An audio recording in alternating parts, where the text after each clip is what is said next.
Now let's start with Kepler's laws of planetary motion.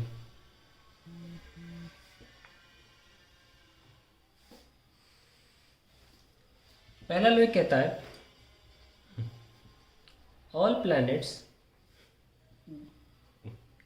move around sun in elliptical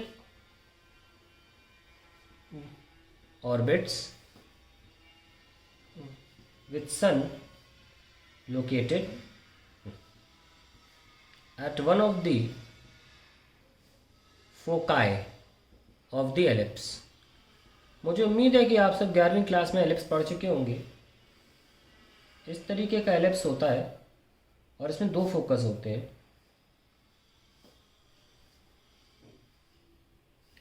ये एक focus होता है और प्लैनेट ये सन है, और प्लैनेट हमेशा इस लाइन के अलोंग ग्रेविटेशनल फोर्स महसूस करता है। सपोज ये कोई प्लैनेट है, हमेशा इस लाइन के अलोंग फोर्स महसूस करेगा। कल को प्लैनेट यहाँ आ जाए, सॉरी मैं ब्लैक से दिखा रहा हूँ, ये प्लैनेट यहाँ घूम के आ जाएगा तो the force will be like this. So this is the first law, that sun will be at one of the focus and planet will move around it. ठीक है। सेकेंड लॉ क्या कहता है? The second law states that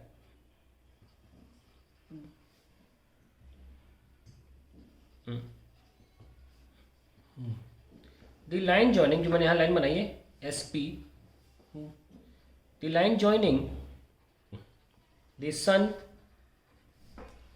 and the planet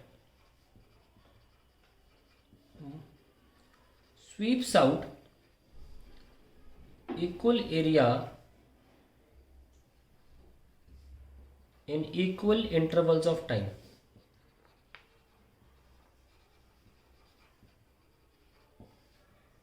Or we can say the rate of sweeping area by the line joining the planet and sun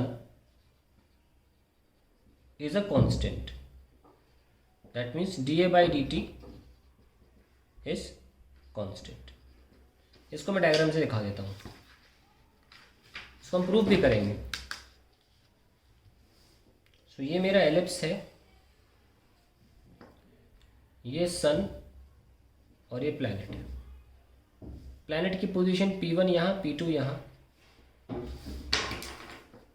ये line यहाँ से है, तो ये एरिया स्वेप्ट है, इसको मान लेते हैं A1। मान लीजिए ये एरिया स्वेप्ट, मान लो ये जनवरी से मार्च हो गया, 1 जनवरी से 1 मार्च, 2 महीने होगा, सॉरी 1 जनवरी से 31 मार्च, 3 महीना हुआ ना। कहीं पर भी 3 महीना लोगे एरिया सेम आएगा। सपोज यहाँ 3 महीना ले लें अगर इस रीजन में, ये जो एरिया स्वेप्ट होगा A2, सो A1 इन 3 मंथ्स, हमने एग्जाम्पल ग्रुप में 3 महीने लिया है, और A2 अगर 3 मंथ्स में ही देखा जाए then A1 equals to A2, यानी कि इक्वल इंटरवल ऑफ टाइम में एरिया जो स्वेप्ट होगा बाय दिस लाइन SP, जो कि इसकी लेंथ बदलती रहती है, let me call it Q1 Q2, है ना। तो ये जो एरिया है SP1 P2, area SP1 P2 is equal to area SQ1 Q2 in same interval of time. ये इसका मतलब है, हम इसको प्रूफ करेंगे।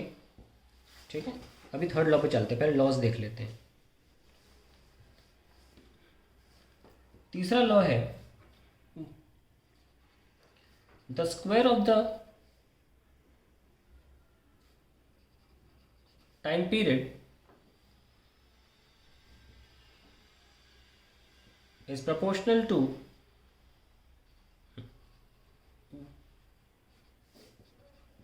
the cube of the distance between the sun and planet at any instant. At any instant, और इसे भी हम प्रूव करेंगे that T square is proportional to R cube. ये हमारा थर्ड लॉ है। 3 लॉ आपको पता होने चाहिए। हम सेकंड और थर्ड का प्रूफ करेंगे। पहले का proof beyond the scope of syllabus है।